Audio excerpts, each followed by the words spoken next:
वसुदेवसुतं देवं कंसचाणूरमर्दनं देवकी परमानन्दं कृष्णं वन्दे जगद्गुरुम्।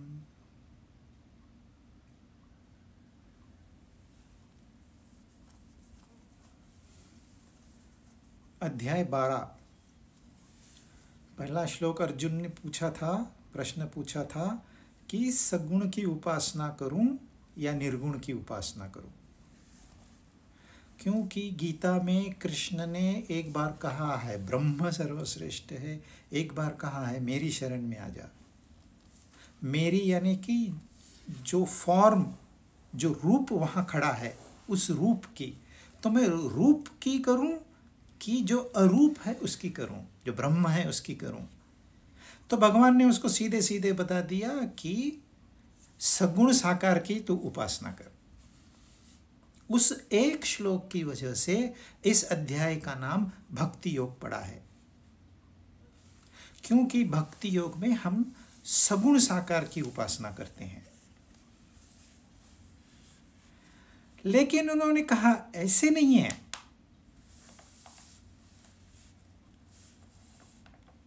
अब जो निर्गुण है उसका तू पहले समझ ले, निर्गुण है क्या। तो हमको उन्होंने कुछ पॉइंटर्स दिए निर्गुण के, जो कि हमने तीसरे और चौथे श्लोक में तीसरा श्लोक हमने पूरा किया था। अब हम चौथे श्लोक में जानेंगे कि वो कहते हैं कि जो निर्गुण की उपासना करते हैं वो भी मेरे पास पहुंचते हैं। कह कौन रहा है? कृष्ण, जो कि सगुण साकार है। ये कंफ्यूजन लगता है, निर्गुण निराकार वाले भी मुझे पहुंचते हैं, सगुण साकार वाले भी मुझ तक ही पहुंचते हैं। तो आप कौन हो? सगुण साकार हो कि निर्गुण निराकार हो? दोनों ही है। निर्गुण निराकार हमसे बात नहीं कर सकते, क्योंकि उनकी भाषा मौन की भाषा है और हमें मौन समझता नहीं है। तो हमारी समझ के लिए निर्गुण निराकार सगुण साकार रूप लेते हैं, और निर्गुण निराकार के लिए उन्होंने स्ट्रिक्ट डिसिप्लिन डाला है। वो क्या है, आज हम उसके ऊपर पहले चर्चा करेंगे। तीसरा और चौथा वापस पढ़ते हैं एक बार। ये त्वक्षरम अनिर्देशम अव्यक्तम पर्युपासते सर्वत्र गमचिन्त्यं च कूटस्थम अचलम ध्रुवम संनियम्येन्द्रियग्रामं सर्वत्र समबुद्धयः ते प्राप्नुवन्ति मामेव सर्वभूतहिते रताः। 3 डिसिप्लिन उन्हें दी है कि पहले तो सारे इंद्रिय समूह को अच्छी तरह से वश में करना है। दूसरी बात जो उन्होंने कहा है, सर्वभूत हिते रता, यानी कि सारे प्राणी मात्रा के हित में अपना हित मानना है। और तीसरी बात कही है समबुद्धि वाले, मतलब निर्गुण निराकार की उपासना करते करते ये 3 बातों पे विशेष ध्यान देना है। सगुण साकार के बारे में उन्होंने कहा मन बुद्धि मुझ में अर्पण कर दे, हो गया काम तेरा। वहां इंद्रिय को नियंत्रण नहीं रखा तो चलेगा, ऐसे नहीं। वहां एसम्पशन है, वहां ये बात मानी गई है कि जो सगुण साकार का भक्त है वो स्वयं ही अपने इंद्रियों पे काबू कर लेता है। अच्छा, नहीं भी किया तो उसे मात्र गुरु ने कह दिया भाई इंद्रियों के पीछे नहीं दौड़ना है, तो वो इंद्रियों के पीछे दौड़ना बंद कर देता है। ऐसे ऐसे उन्होंने माना है, क्योंकि जो सच्चे भक्त होते हैं उनके लिए एक निर्देश काफी होता है। लेकिन गीता में जो भक्त है वो भक्त आज कहां है? आजकल के पार्ट टाइम भक्त है, इनफैक्ट गुरुओं का भी ये पार्ट टाइम धंधा है। वो धन प्रतिष्ठा इनके पीछे पड़े हुए हैं। तो इसलिए जैसे कहा है वैसे एप्लीकेबल नहीं होगा। तो आजकल के जो भक्त है, जो भक्ति दिखाते ज्यादा है करते कम है, उनके लिए गीता है ही नहीं। वो गीता से तो परे ही रहे, अच्छा है। गीता का नाम लेके कहेंगे और गीता का नाम खराब कर देंगे। इसलिए तो गीता का नाम भारत में खास, विदेशों में तो इसका नाम है, रिस्पेक्ट है, पर भारत में नहीं है। क्योंकि इन जो साधु कहलाते हैं अपने आप को, है नहीं, उनकी वजह से। तो भक्त जो प्योर भक्त है, जिसे सिर्फ भक्ति चाहिए, वो जानता है मैं विभक्त हूं, वो आंसू बहाता है कि भगवान मुझे तू अपने में समा ले। तो उसके लिए इंद्रिय कंट्रोल की कोई खास आवश्यकता नहीं है। परंतु यहां उन्होंने जो निर्गुण निराकार की, क्योंकि निर्गुण निराकार की उपासना आप करोगे कैसे? वहां तो आंसू बहाओगे, फूल चढ़ाओगे, जल चढ़ाओगे, उपवास करोगे, मंदिर जाओगे, 2-2 दिन लाइन में खड़े रहोगे, करने को वहां बहुत कुछ है। यहां निर्गुण निराकार तो ऐसे कुछ चाहता नहीं है, तो कैसे करोगे उपासना? तो पहली बात उन्होंने की है कि सारे इंद्रियों को अच्छी तरह से भली भांति वश में करना है, क्योंकि ये इंद्रियां हमारा ध्यान उस निर्गुण निराकार से निकाल के विषयों के अंदर लेके जाती है। ये जो इंद्रियां हैं हमारी, 10 इंद्रियां हैं, ये 10 की 10 इंद्रियां अपने विषयों के साथ शादी करके बैठ गई है। अब उनको अपना प्रियतम चाहिए। अच्छा तुम लोग करो, लेकिन वो करती क्या है? मन को अपने साथ ले जाती है बांध के। मन क्या करता है? बुद्धि को लेके जाता है अपने साथ बांध के। इंद्रियां चली गई संसार में, मन चला गया संसार में, बुद्धि चली गई संसार में, और हम भी उलझ गए संसार में।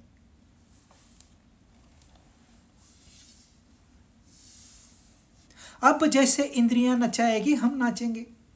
इंद्रियां कहेगी चलो सिनेमा, तो चलो सिनेमा।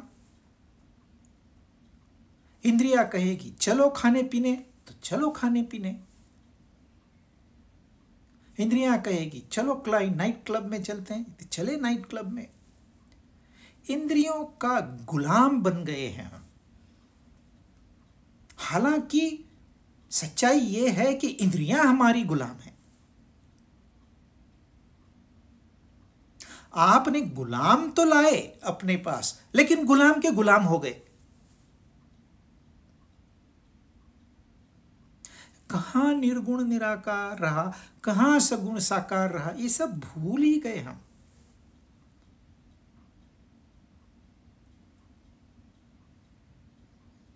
इंद्रियों को वश में करना है, मतलब जो ओरिजिनल है, हम मास्टर है। हम कहेंगे क्या देखना है, हम कहेंगे क्या सुनना है, हम कहेंगे कि कितने संबंध बनाने हैं, कितना मार्केट के साथ जुड़ना है, हम कहेंगे। लेकिन परिस्थिति ऐसी नहीं है। ये तो नैसर्गिक है। अब अनैसर्गिकता क्या है? जैसे इंद्रियां कहेगी वैसे हम करते हैं। संसार में दुख क्यों है?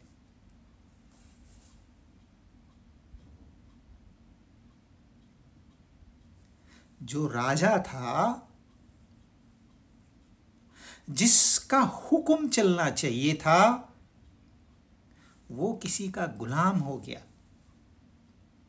किसी के वश में हो गया। अब जिसके वश में वो हो गया है उसकी हुकूमत चलती है। तो क्या राजा कभी सुखी हो पाएगा? ऐसे हम बॉर्न किंग हैं, शहंशाह हैं हम, ये हमारी प्रजा है।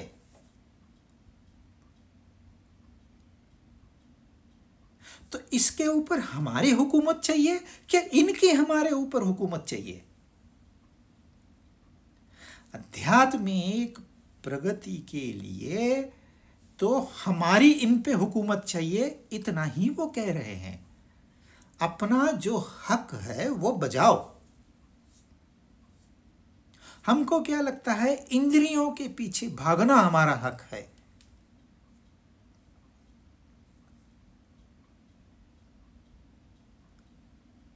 मतलब राजा गुलाम बन के रह गया वो अच्छा लगेगा, राजा राजा बन के रहेगा तो अच्छा नहीं लगेगा। तो इसका मतलब ये हो गया कि इंद्रियों को इतना काबू में रखो, जवान कहती है खाना दो, खाना ही नहीं देना है उसको, उपवास कर। आंखें कहती है देखना है तो देखना ही नहीं।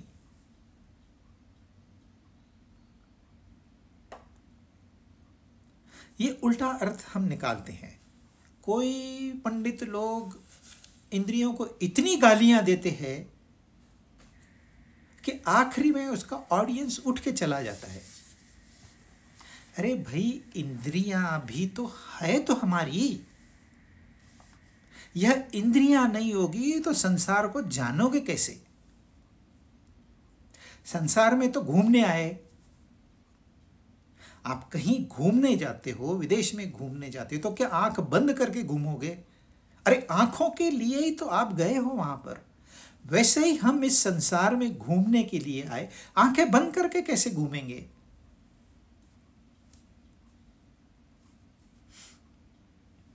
पर यही आंखें अगर तुम्हें बेच दे, तुम्हारा किंगडम बेच दे, तो फिर इन आंखों पे दया नहीं करनी।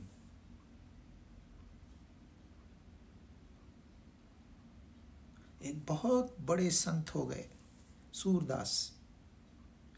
उनकी एक कहानी है, अभी ये सच्ची कहानी है कि प्रतीकात्मक है मुझे नहीं पता, परंतु थे वो तो धनी खानदान से थे, बिजनेस था उनके फैमिली में, तो धन तो बहुत सारा था उनके पास, और वो बहुत सुंदर लिखते थे, नई नई कविताएं, नए नए गीत, बहुत सुंदर तरीका से। फिर उनका एक चक्कर चल गया किसी गणिका के साथ में। घर में सुंदर पत्नी है लेकिन बाहर जाने लगे। फिर ये लिखते थे, वो गणिका उस गीत पे नाचती थी, ये पैसे उड़ाते थे और एंजॉय करते थे, अपने इंद्रियों को एंजॉय करते थे, आंखों को। एक दिन उसकी पत्नी ने वहां आके पति को गणिका को गिफ्ट कर दिया। तो इससे उन्हें बहुत सदमा बैठा। ऐसे कहते हैं, जिन आंखों की वजह से मैंने अपना संसार उद्ध्वस्त किया है, उन आंखों को जीने का अधिकार ही नहीं। उन्होंने अपनी आंखें फोड़ दी।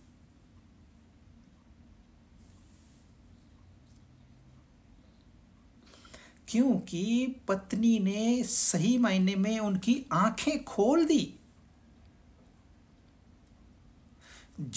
उनको जो लगता था कि मैं इंद्रिय सुख ले रहा हूं, दरअसल उनकी आंखें खुली नहीं थी, उनकी आंखें बंद थी। पत्नी ने तो आंखें खोल दी, जिसकी वजह से वो एक महान संत हो गए, कृष्ण भक्त हो गए। उन्होंने हर बालक में उन्हें अपना कन्हैया दिखाई देने लगा। आंखें नहीं है फिर भी देखते थे, कन्हैया को देखते थे। संसार के लिए उनकी आंखें फूट गई, पर उसके लिए खुली रह गई। कहानी बड़ी है और गहरी भी है, पर यह है इंद्रियां बर्बाद करके रख देगी, तो सावधान। परंतु लोग उल्टा करते हैं, फिर इंद्रियों को तंग करो। पूछते हैं क्या फिर हम भोग ले ही नहीं? पहले तो ये जान लो, यदि आपको इंद्रियों का भोग लेना है तो इंद्रियों को वश में करना ही पड़ेगा। आप चाहे योग करिए चाहे भोग करिए, इंद्रियों का वश दोनों जगह महत्वपूर्ण है।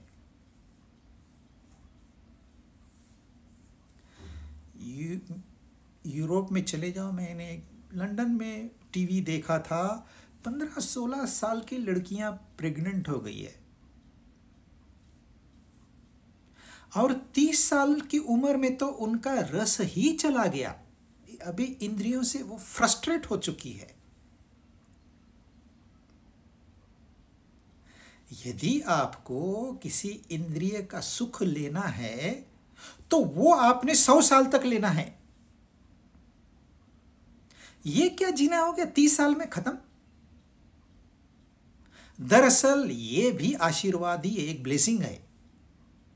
भगवान ने आपको मैसेज भेजा है,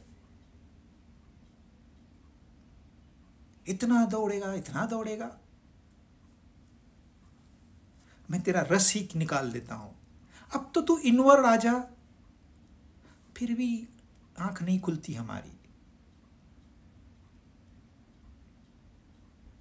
हाँ, उसमें से कोई 1% लोग, कोई वृंदावन में आ जाते हैं, कोई ऋषिकेश चले जाते हैं, कोई दूसरे 1% को मैसेज मिल जाता है, बट 99% को मैसेज नहीं मिल पाता।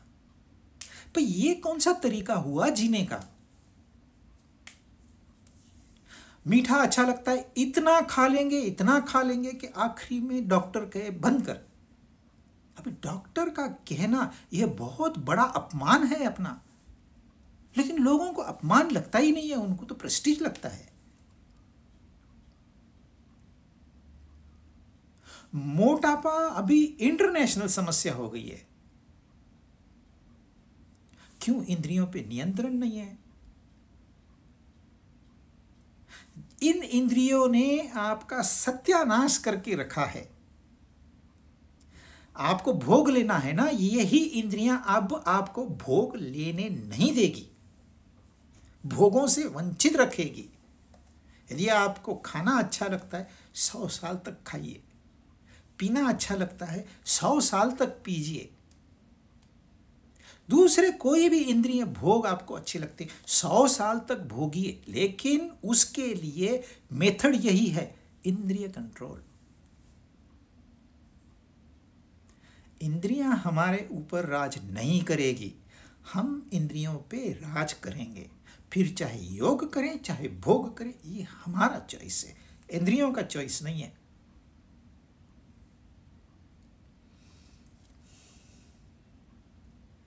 तो जो अपने आप को बहुत महान समझते हैं ना, अरे हम सगुण साकार में नहीं, हम तो निर्गुण निराकार के करते हैं, पहले चेक करो। दूसरी बात कही उन्होंने, सारे प्राणी मात्र के हित में रताः is enjoying. What is he enjoying? सारे प्राणी मात्र का हित किस में है? वो मेरी एंजॉयमेंट। सारे प्राणी यानी कि सारे प्राणी, मच्छर भी आ गया, कॉकरोच भी आ गया उसमें, इंसान तो है ही।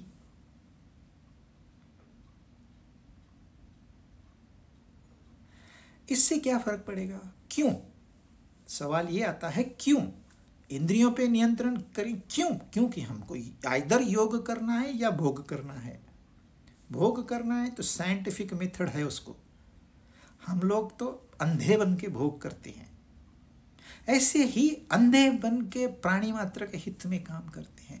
बेचारे प्राणी, तुम पैदा नहीं कर सकते, क्यों मारते हो?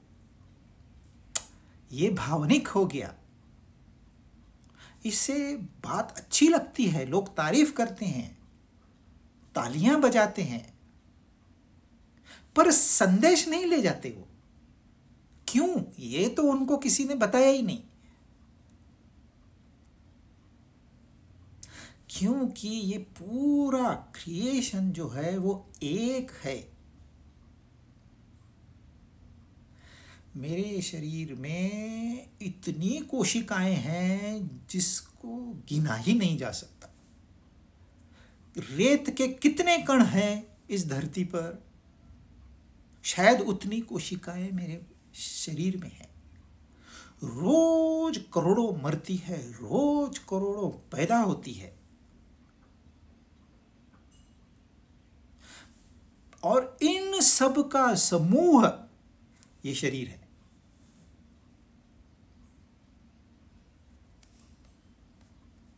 ऐसे ही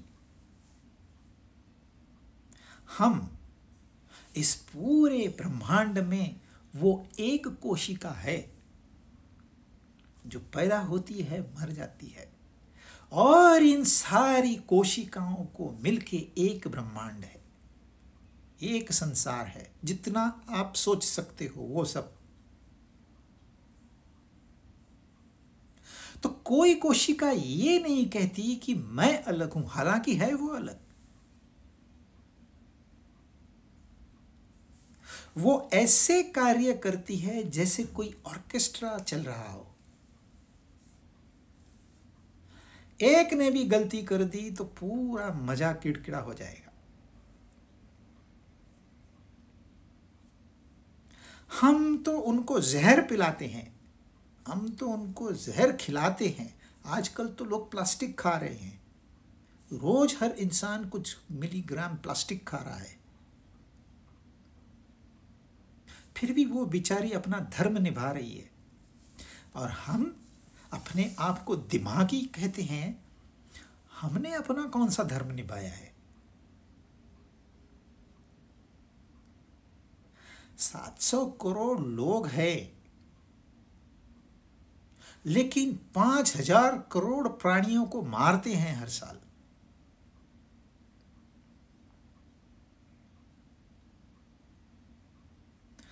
सात 700 करोड़ लोग हैं धरती पे मनुष्य,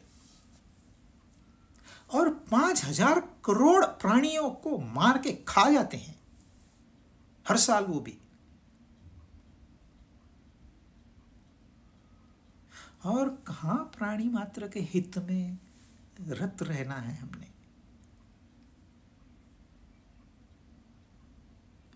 जो चेतना इस शरीर से कुछ बुलवा रही है, वही चेतना उन कानों को सुनवा रही है। एक ही चेतना है। जब चेतना ही एक है, फिर वो मच्छर की चेतना हो, मक्खी की चेतना हो, शेर की चेतना हो, हाथी की, जब वो एक है तो ये अलग अलग कैसे हो गए? अच्छा, आपको विश्वास नहीं है एक है? सारे पेड़ काट दीजिए, आप सांस नहीं ले पाओगे। आपका सांस लेना इन पेड़ों पे निर्भर है। सारी मधुमक्खियों को खत्म कर दीजिए, खा जाइए, खाने वाले भी लोग हैं। पोलनाइजेशन ही नहीं होगा, वेजिटेशन ही नहीं होगा, क्या खाओगे? भूखे तड़प के मर जाओगे। आप सारे कॉकरोचों को निकाल दीजिए धरती से, कचरे का ढेर बन जाएगा, उसमें आपको रहना पड़ेगा। इससे अच्छा तो आपको लगेगा नरक ही अच्छा है। जो कल्पना में नरक है वो वहां आप जाना प्रेफर करोगे यहां रहने से। हम कुछ एक दूसरे से इनसेपरेबल है, जुड़े हुए हैं नहीं, एक है। जुड़े हुआ कहेंगे तो आप कहेंगे नहीं तो फिर तो सेपरेट भी हो सकता है, इनसेपरेबल। हम एक है, क्रिएशन एक है। हाँ, इसमें आपको कुछ अधिकार जरूर है, जैसे स्वयं रक्षा का अधिकार आपको है। यदि आपको कोई मारने आता है तो आपको अपनी रक्षा का पूरा अधिकार है। उसका आपने इस्तेमाल नहीं किया तो आपने अपने आप से हिंसा की। कोई कहते हैं हम इंद्रियों को निचोड़ देंगे, आप हिंसक हो। ऐसे इंद्रियों को कंट्रोल नहीं किया जाता। उनको कार्य करना ही पड़ेगा, पैदा हुई है तो खाली उनको दिशा देनी है। वैसे ही सारे प्राणी हैं, वो भी अपने ही है। This creation is one.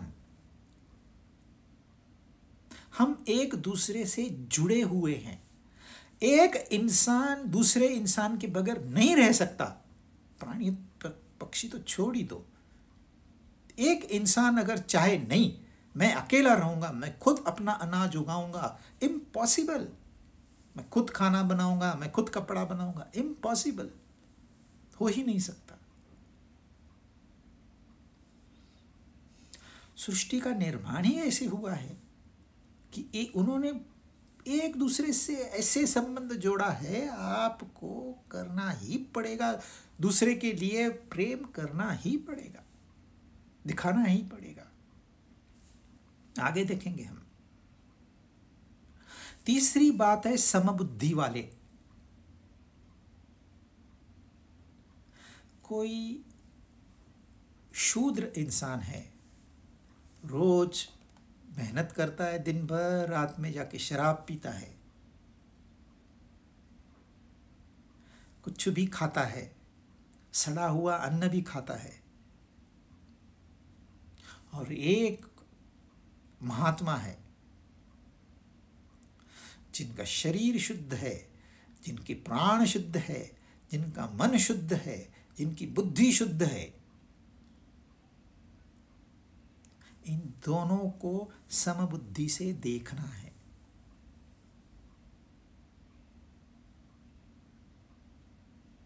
नहीं देख सकते तो निर्गुण निराकार आप मत करिए। गीता में एक श्लोक है, विद्या विनय संपन्ने ब्राह्मणे गवि हस्तिनी शनु चैव श्वपाके च पंडिता समदर्शिनः।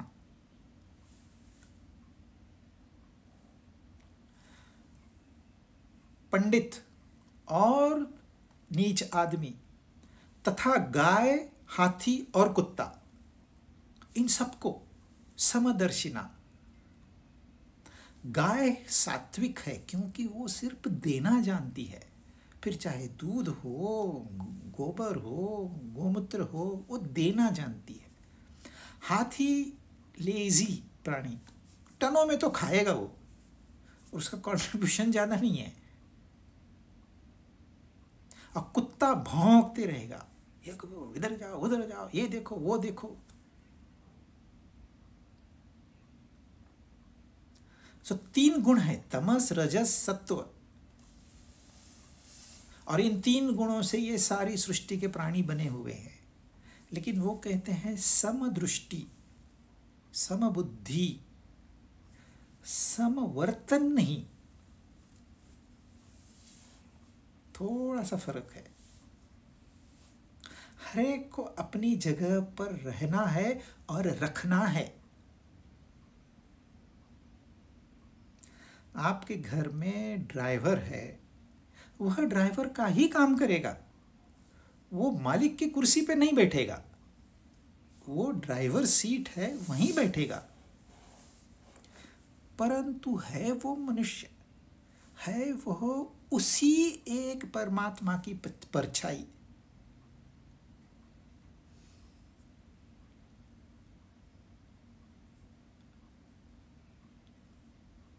मानवता किसी कोई गरीब अमीर ये भेद नहीं करती, काले गोरे का भेद नहीं करती, ऊंच नीच का भेद नहीं करती। हर एक का धर्म अलग है, इसके लिए उसके गुण अलग है, उसके लिए उसके कार्य अलग है। जो कार्य जिसको मिला है वो कार्य ही करेगा, वो विपरीत कार्य नहीं करेगा। आप ऐसे नहीं कह सकते कि सारे नौकरों को हम मालिक बना देंगे, वो होगा नहीं, क्योंकि उनकी कॉन्स्टिट्यूशन वैसी नहीं है। किसी को मैन्युअल काम अच्छा लगता है, किसी को भावनिक काम अच्छा लगता है, किसी को बौद्धिक काम अच्छा सूट करता है। हर एक का धर्म अलग अलग है, लेकिन दृष्टि हमारी सेम होनी चाहिए। ये समझना चाहिए कि सब ये क्रिएशन में एक है, क्योंकि यदि चपरासी चपरासीगिरी नहीं करेगा, स्वीपर स्वीपिंग नहीं करेगा, तो कौन करेगा? क्या मालिक जाके झाड़ू लगाएगा? फिर उसका काम कौन करेगा? काम भिन्न भिन्न है, क्योंकि वासनाएं भिन्न भिन्न हैं, परंतु इंसानियत के नाते हम सब एक ही है। तो ये समबुद्धि यानी कि समदर्शिनः, वर्तन हमारा सेम नहीं रहेगा सबके साथ में। सांप आ गया तो हमको उसके साथ मन में तो प्रेम है,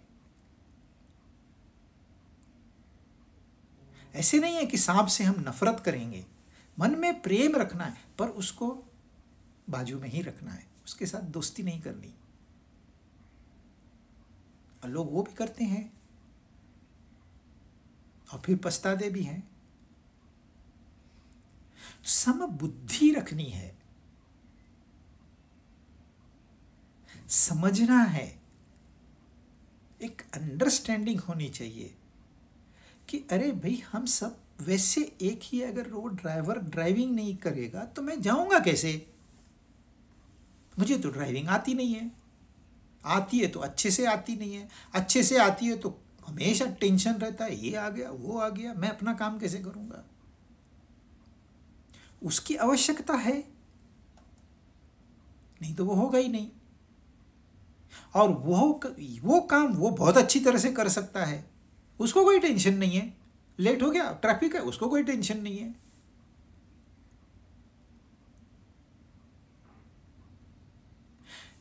समबुद्धि, ये 3 कंडीशन उन्होंने डाली है। इंद्रियों पे काबू, प्राणी मात्र में प्रीति और समबुद्धि,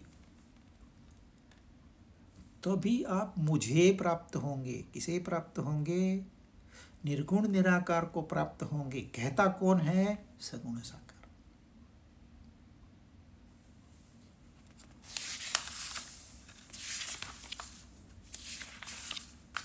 पांचवा श्लोक। क्लेशोऽधिकतरस्तेषाम् अव्यक्तासक्तचेतसाम् अव्यक्ता हि गतिर्दुःखं देहविद्भरवाप्यते।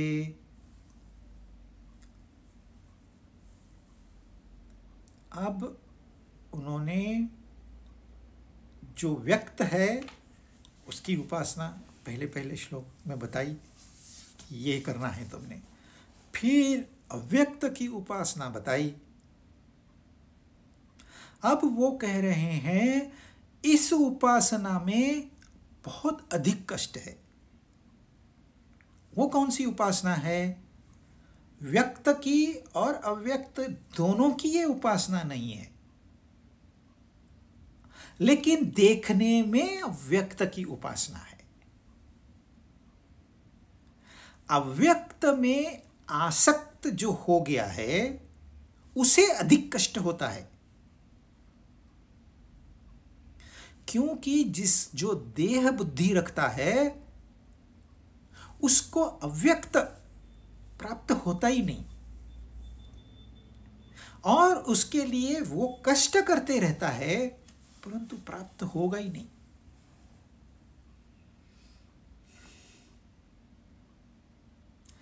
अब देखिए, देह बुद्धि है, देहाभिमान है, यानी कि मैं देह हूं,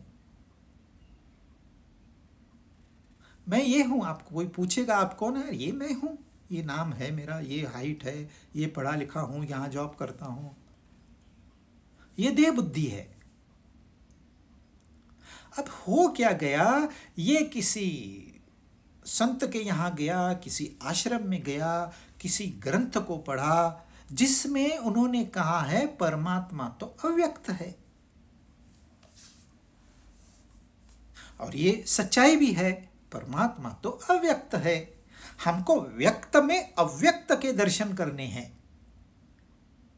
क्योंकि यह जो व्यक्त है यह भी तो परमात्मा ही है, परंतु व्यक्त आता है जाता है, वो कहीं आता नहीं कहीं जाता नहीं।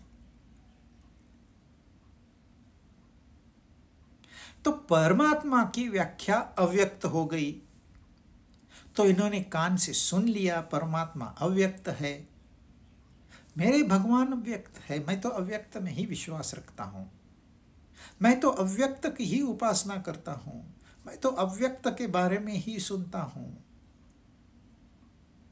आप अव्यक्त को जानते नहीं हैं, अव्यक्त का स्पेलिंग आप तक मालूम नहीं है आपको, फिर भी आप अव्यक्त से आसक्त हो गए हैं। हालांकि अव्यक्त से आसक्त नहीं हुआ जाता। अव्यक्त से कैसे आप आसक्त होंगे? जब मन को वो परसेप्टिबल होगा तभी तो आसक्ति होगी। जो मन के दायरे में ही नहीं है उससे आप आसक्त कैसे होगे? कहां, कैसे मन जाके वहां बैठ जाएगा, कैसे चिपक जाएगा? वहां कुछ है ही नहीं वहां। परंतु ये जो कॉन्सेप्ट उनको मिला है, जो उनको आइडिया मिली है कि भगवान अव्यक्त है, उनकी कोई मूर्ति हो ही नहीं सकती, मूर्ति पूजा गलत है, यह जो उन्होंने कल्पना कर ली है अपने आप में, उस कल्पना को ये लोग आसक्त हो गए हैं। और सारे दुनिया में यह समस्या है। अभी उन्होंने तो 5000 साल पहले ही कह दिया था कि इसमें बड़े कष्ट है। आज धर्म को लोग के इतने कष्ट क्यों है? इस श्लोक की वजह से। यह श्लोक समझ में नहीं आया।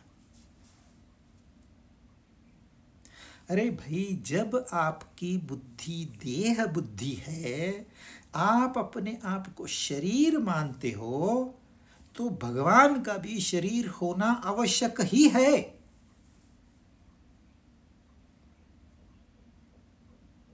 जब आपकी बुद्धि इस शरीर से हट जाएगी, आप स्वयं अपने आप को अव्यक्त मानोगे, तो उस अव्यक्त को जानोगे, यानी कि उससे इसका साथ एक हो जाओगे। अब हम अपने आप को देह, मतलब आसक्ति हमारी देह में है और हमको चाहिए अव्यक्त। ये नामुमकिन है। और जो कोशिश करते हैं उन्हें अधिक कष्ट होते हैं।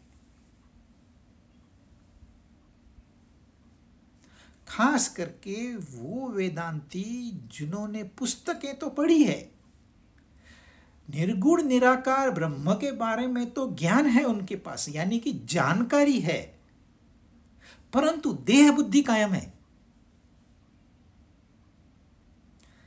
वह जो ज्ञान है वह देह बुद्धि खत्म करने के लिए था, लेकिन इन्होंने ज्ञान तो भर लिया पर देह बुद्धि ज्यों की त्यों रह गई, तो इन्हें अधिक कष्ट होगा। जो सामान्य है, जिसे कुछ पता ही नहीं है, उसको इतना कष्ट नहीं होता। लोग कहते हैं इग्नोरेंस इज ब्लिस, पर आपका जो ज्ञान है वो आधा अधूरा ज्ञान है, इसलिए उसमें अधिक कष्ट है।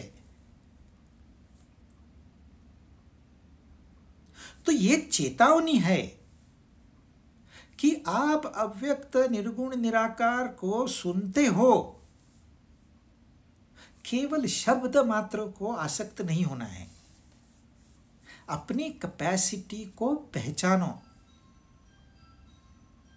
इसलिए उन्होंने पहले ही कह दिया सगुण साकार की, जहां सगुण साकार है तू अपनी मन बुद्धि डाल दे, यू आर श्रेष्ठ। क्योंकि निर्गुण निराकार को जाने वाला रास्ता सगुण साकार से जाता है। आप अपने आप को अभिमान की वजह से श्रेष्ठ मानने लगोगे, हो नहीं जाओगे। भले आपको अब वो जानकारी मिली है, आपके बुद्धि में वो कॉन्सेप्ट है, पर जाना तो आपको सगुण साकार से ही है। कितना भी बड़ा महान संत होने दो, ध्यान में वो एक मंत्र का इस्तेमाल करता ही है। हाँ, जब समाधि हो गई देन प्रॉब्लम नहीं है, फिर उसे मंत्र की, ओम की भी जरूरत नहीं है। परंतु उसके पहले जब ध्यान प्रक्रिया, जो लास्ट प्रक्रिया है, आखिरी प्रक्रिया जो है, उसमें तो उसको सगुण नाम आपने एक नाम तो रख दिया। अव्यक्त का आप नाम क्या रखो, कुछ तो नाम रखना ही पड़ता है, क्योंकि ये सृष्टि में हमको सिर्फ नाम पता है और रूप पता है। बगैर नाम के तो हमको कुछ भी पता नहीं है। तो पता होने के लिए कुछ न कुछ नाम देते हैं, वो नाम भी तो सगुण ही है। तो आखिरी तक आपको सगुण का आधार लेना ही है, पर यह समझें कि ये आधार है, हमारा जो ध्येय है वो निर्गुण है, और उसके लिए हमको इस देह से ऊपर उठना पड़ेगा। इंद्रियां अपनी जगह, मन अपनी जगह, बुद्धि अपनी जगह, ये हम नहीं है। इसलिए वेदांत में नहीं की भाषा चलती है। नहीं है, ये नहीं है। आप जो भी जानते हो वो नहीं है, जो भी मानते हो वो नहीं है। जो शेष रह गया वो आप हो। तो ये शरीर मैं नहीं हूं, ये इंद्रिय मैं नहीं हूं, ये प्राण मैं नहीं हूं, ये मन मैं नहीं हूं, ये बुद्धि मैं नहीं हूं। रटना पड़े तो रटना। ध्यान ऐसे ही होगा। ध्यान के लिए और कोई प्रक्रिया नहीं है। आप कैसे बैठते हो, किस सीट पे बैठते हो, ये तो बहुत गौण हो गए, ये बच्चों की बातें हो गई।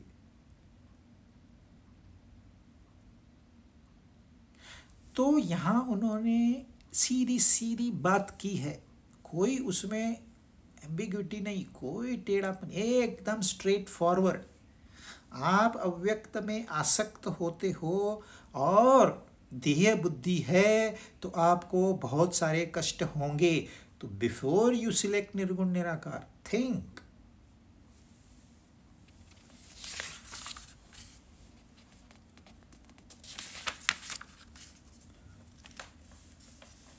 छठाश, ये तु सर्वाणि कर्माणि मयि सन्न्यस्य मत्पराः अनन्येनैव योगेन मां ध्यायन्त उपासते। संपूर्ण कर्मों को मुझे अर्पण कर दे, मेरे परायण हो जा, मेरी उपासना कर और मेरे पर ही ध्यान कर।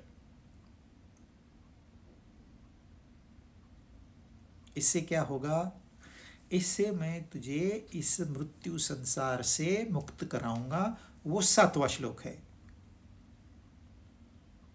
परंतु 6ठा श्लोक में उन्होंने क्या उपासना करनी है ये बताया है, और ये ऐसे ही श्लोक पहले भी हम कर चुके हैं। अभी 11वां अध्याय का 55वां श्लोक ऐसे ही था। तो इन्होंने क्या कहा है? ये तु सर्वाणि कर्माणि मयि सन्न्यस्य, संन्यास कर दे, यानी कि अर्पण कर दे, छोड़ दे। क्या छोड़ दे? सारे कर्म छोड़ दे। कहां छोड़ दूं? मेरे यहां छोड़ दे। तूने जो भी कर्म किए हैं, तूने नहीं किए, मैंने किए। इसका जो भी फल होगा तू नहीं देगा, मैं दूंगा। इसका जो भी फल भोगेगा तू नहीं भोगेगा, मैं भोगूंगा।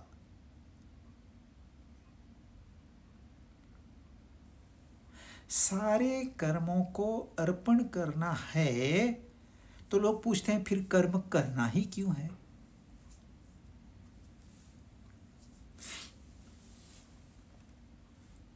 कितने कर्म करते हैं हम। बहुत सारे लोग एक्सरसाइज करते हैं, योगासन, प्राणायाम।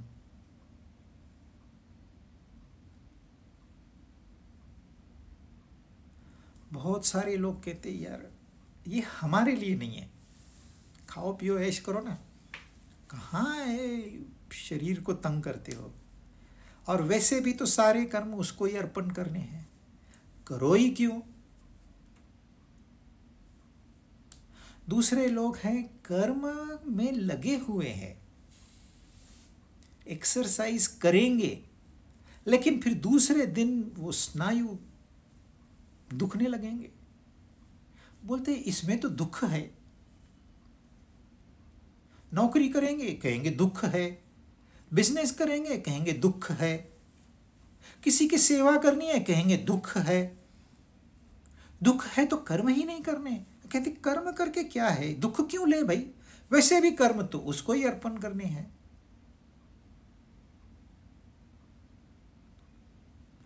तीसरे हैं कर्म करेंगे, पूरे के पूरे कर्म करेंगे, और उनसे पूछो इतना आपने काम कैसे किया, वो कहते हैं मैंने तो कुछ नहीं किया। करने कराने वाला तो वो है, हमने कुछ नहीं किया। जो कर्म में व्यस्त है वही कर्म का संन्यास कर सकता है। इसलिए कर्म का संन्यास करने के पहले कर्म आवश्यक है, नहीं तो संन्यास का क्या करोगे। दूसरे के कर्म आप संन्यास करोगे। एक बड़े स्वामी कहते मैंने पिताजी की रोल्स रॉयस छोड़ दी, त्याग कर दिया मैंने। अभी जो आपकी है ही नहीं, वो थी पिताजी की। आप दूसरे के कर्म को संन्यास कैसे कर सकते हो? अपने कर्म करो। आप पहले बिजनेस करो, पैसा कमाओ, रोल्स रॉयस लो, और फिर उसका संन्यास करो तो मानेंगे। आजकल के बच्चों को सब फ्री में मिला है, सब। माँ बाप जिंदगी भर मेहनत करते रहे, दोनों सर्विस करते रहे, एक पगार सेव की, किस लिए? बच्चों का भविष्य बनाने के लिए। तो बच्चों को खिलौने चाहिए, खिलौने दिए, कपड़े चाहिए, कपड़े दिए, पुस्तक चाहिए, पुस्तक दी, अमेरिका जाना है, अमेरिका जाने के लिए खर्चा दिया, सब फ्री में मिला। अब वो कहते हैं हमको नहीं चाहिए। तो क्या वो सन्यासी है? नहीं चाहिए। अरे उनको तो कीमत ही मालूम नहीं है। जिसको मुफ्त में मिला है उसे कीमत कैसे मालूम पड़ेगी? जिसको मुफ्त मिला है वो सन्यासी नहीं होता है। सन्यासी वो होता है जो अपने बलबूते पर कमाए और दे दे।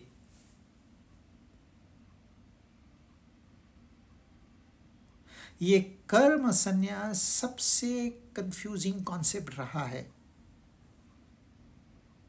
इसी की वजह से इस देश गुलामगिरी में चला गया। कर्म का संन्यास करना है मतलब इससे जुड़ी हुई जो आकांक्षाएं हैं, इच्छाएं हैं, जो कर्तृत्व अभिमान है, फिर जो कर्म का फल है, इनका त्याग करना है। कर्म का नहीं, कर्म करना है, डट के कर्म करना है। लेकिन यदि आपको एक बार भी ऐसे लगे कि मैंने कर्म किया तो सारा कर्म फेल,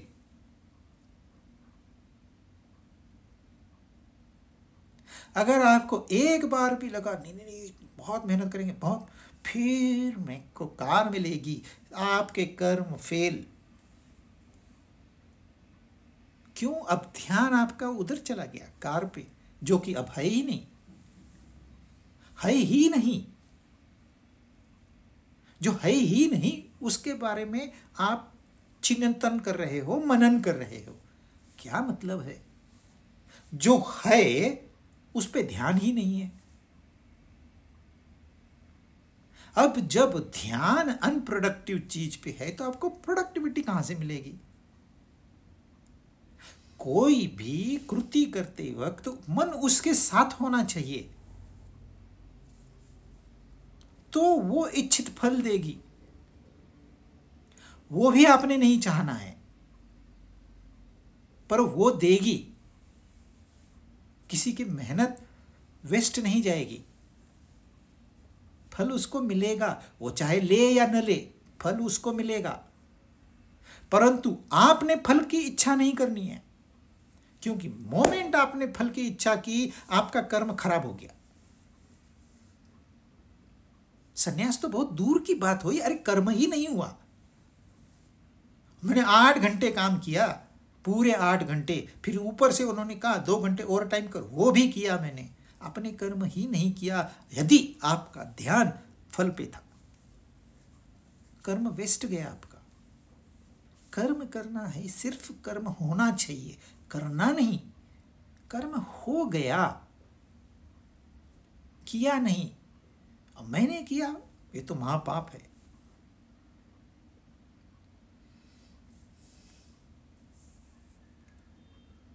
तो कर्म योग करना है, मत मेरे परायण होकर, यानी कि बुद्धि मुझ में लगानी है,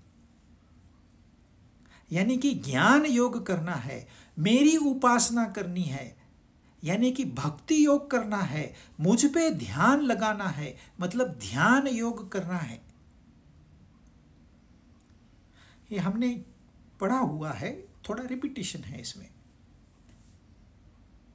तो वो क्या कह रहे हैं, विचार देखिए भाई, निर्गुण या सगुण? उन्होंने कहा सगुण, लेकिन निर्गुण भी, निर्गुण में कष्ट है।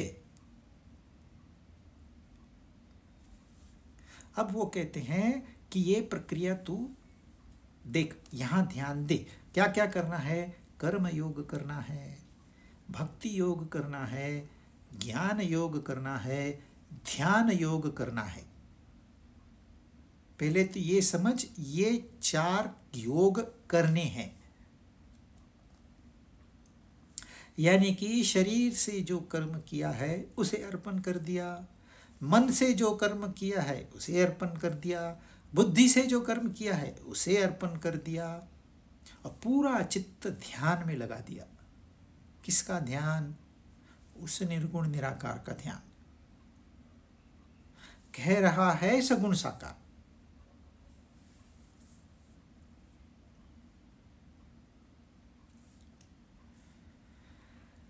भक्ति हमने पूरी कवर की है, ज्ञान हमने काफी हद तक कवर किया है, कर्म तो हमने पूरा का पूरा ही कवर किया है। लेकिन गीता में ऐसे कहीं भी नहीं है कि आप सिर्फ भक्ति मार्ग से चलो, आप सिर्फ ज्ञान मार्ग से चलो, आप सिर्फ कर्म मार्ग से चलो, या आप सिर्फ ध्यान मार्ग से चलो। ऐसे कहीं भी नहीं है। सब मिला के योग होता है। लोग कहते हैं योग मतलब जोड़ना, तुम बिछड़ गए हो, जोड़ना। ये बहुत सीमित उसका अर्थ है। कृष्णमूर्ति कहते हैं योग इज टोटल हार्मनी।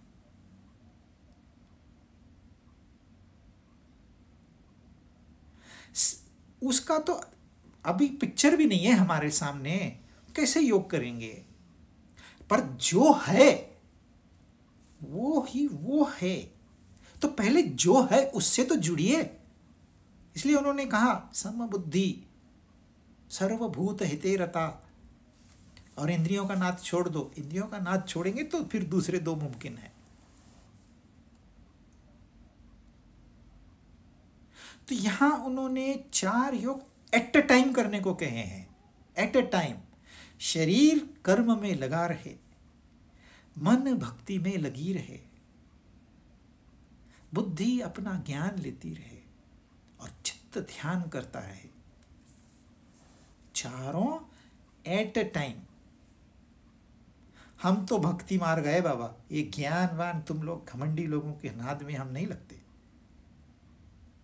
अरे ज्ञान सर्वश्रेष्ठ है, भक्ति अंधी होती है, यदि तुम्हें धोखा देगी। अरे क्या ये भक्ति ज्ञान लगा रखा है, कुछ करो। खाली बैठे रहोगे, खाओगे क्या? ये झगड़े, इन्होंने इस धर्म का नाम खराब कर दिया है। वो कह रहे हैं चारों साथ में करना है। यह शरीर शरीर का धर्म निभाए, मन मन का धर्म निभाए, बुद्धि बुद्धि का धर्म निभाए। कोई श्रेष्ठ नहीं है, कोई कनिष्ठ नहीं है। इसमें कोई साधना श्रेष्ठ नहीं है, कोई साधना कनिष्ठ नहीं है, जब तक कि आप उस एक के लिए साधना कर रहे हैं। कैसे? आपको कुछ भी नहीं आता, कुछ भी मालूम नहीं है, पर उससे जुड़ना है, इतना जानते हैं आप, जो करोगे वो साधना होगी। एक कहानी है लियो टॉल्स्टॉय की, जिसकी सीरियल भी बनी थी। एक गांव में 3 गांव पिछड़ा था, लेकिन वहां 3 अच्छे लोग थे। उन्हें थोड़ी सी कल्पना थी कि भगवान की भक्ति करनी चाहिए। तो वो गांव से बाहर, गांव की सीमा पे नदी थी, नदी क्रॉस करके जंगल था, जंगल के किनारे थोड़ा साफ जगह करके खड़े होके हाथ जोड़ के भगवान भगवान भगवान भगवान भगवान भगवान ऐसे बोल रहे थे। एक बार एक महान पंडित गांव में आया, बड़ा प्रवचन हुआ, पूरा गांव प्रवचन सुनने आया था। प्रवचन खत्म हो गया, अब जो यजमान थे उनके घर में गए, यहाँ वहाँ की बातें हुई। तो साधु को पता चला कि इस गांव में ऐसे 3 लोग हैं जो मेरे सत्संग में नहीं आए क्योंकि वो दूसरे किसी भक्ति में लगे हुए हैं। तो क्या करते हैं? तो ये खड़े होकर भगवान भगवान भगवान भगवान कहते हैं। अरे ऐसे थोड़ी ना भगवान की पूजा होती है, मैं सिखाऊंगा उनको। तो दूसरे दिन नाव का बंदोबस्त हो जाता है। ये बड़े स्वामी, उनके साथ में और कई लोग, उनके जो भक्तगण थे, वो सब लोग नदी पार करके उस जंगल में जाते हैं और तीनों को बोलते हैं भाई जागो जागो, आंखें खोलो। वो आंखें खोलते हैं, देखते हैं बड़े पंडित है, कोई पहचान करा के देता है, बड़े स्वामी आए हैं हमारे गांव में, जरा। वो बेचारे हाथ जोड़ के नमस्ते करके, जो उन्हें पता था वैसे उन्होंने उनका स्वागत किया। तो उन पंडित ने उन्हें बताया कि भाई ये तरीका नहीं है साधना का, मैं तुम्हें कुछ मंत्र देता हूँ, आप आराम से बैठ के यज्ञ करिए, यहाँ लकड़ियाँ पड़ी है, और मंत्र जाप करिए, फिर ये मूर्ति बनाइए, फिर इस मूर्ति को रोज़ हार पहनाइए, जल चढ़ाइए, अगरबत्ती हो तो अगरबत्ती, धूप दीप हो तो धूप दीप, फिर आप अपने ऊपर चंदन का लेप लगाइए। इस तरह से आप भगवान की प्रार्थना करो, भगवान प्रसन्न हो जाएंगे। धन्यवाद महाराज, धन्यवाद महाराज। उन्होंने मंत्रों को याद करना शुरू किया। तब तक ये स्वामी अपने पूरा लवाजमा लेकर नाव में सवार हुए। नाव आगे चली, आधी नदी तो नाव मैंने पार कर ली। तो ये तीनों, अरे यार मंत्र मैं तो भूल गया, तुझे याद है क्या? वो तो मैं भी भूल गया। तीसरा बोलता है मैं भी भूल गया। तीनों मंत्र भूल गए। अब क्या करें? अब फिर सारा ज्ञान व्यर्थ हो गया अभी। इसलिए वो दौड़ के उस नाव के पास में आके खड़े रहे और बोले स्वामी जी रुको रुको रुको, अरे हाँ आपने जो मंत्र बताए वो मंत्र ही हम भूल गए, हमें वापस मंत्र बताइए। उस स्वामी जी ने देखा, अरे मैं तो नाव में बैठा हूं, पर ये तो पानी पे खड़े हैं, ये पानी पे दौड़ पे आए हैं। स्वामी जी को अपनी गलती का एहसास हो गया। उन्होंने कहा भैया मुझे क्षमा कर दो, मैंने जो भी आपको प्रक्रिया बताई उसे तुरंत छोड़ दो, कुछ नहीं करना है आपने, जो आप कर रहे हो वही सही है।